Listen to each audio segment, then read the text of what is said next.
it for the finished look. So this is kind of like my spring makeup tutorial. I've never really played around with the pink shade, so this is definitely part of me going out of my comfort zone. And yeah, so it's pretty much this look right here. It's very simple, it's not too intense. It's pretty much just pink, and then I added a little bit of a darker tone just to define the eyes a little bit more.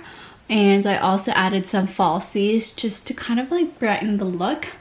And yeah, so I hope you guys like this video. If you like this video, then please give it a thumbs up, and I will see you on my next one. Bye.